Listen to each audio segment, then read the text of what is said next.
Okay, so now we're starting with strip number 4. And on strip number 4, this is problem 3. And so it says a parking lot owner charges $9 per car for parking. Which line can be used to model the relationship between C and the number of cars in the lot and D, the amount of money collected? So for this one, I can see that the one catchphrase here is $9 per car.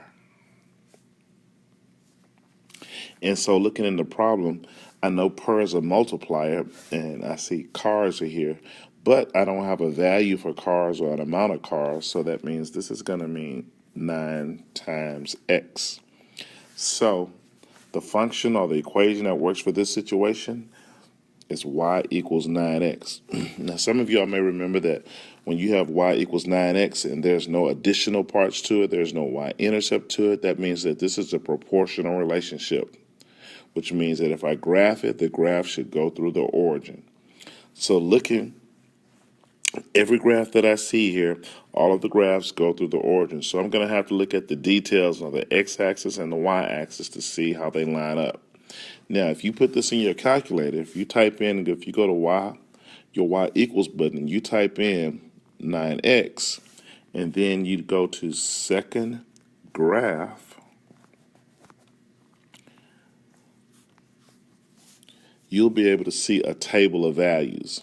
And those table of values can help you with your graph. So when I go to second graph on my calculator, I see that my values are when x is 1, y is 9, when x is 2, y is 18, when x is 3, y is 27, and so forth and so on.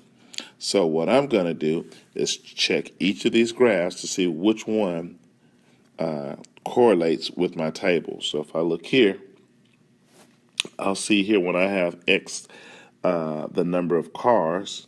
For 2 cars, I know I should have $18. And so when I look here, that's very close to 18. And of course, if I have 6 cars, that would be $54. And I'm looking here at 6 cars, that's close to that amount. So this one really has my interest. Let's look at letter B.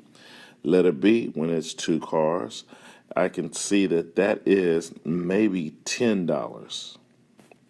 So that doesn't match with my table. So this one cannot be the answer. Then when I look at letter C, when I have 20 cars, it says the cost is $2 here. That doesn't make sense at all, so I'm going to eliminate C. Next, when I look at letter D, here I can see when I have 20 cars, I have $4.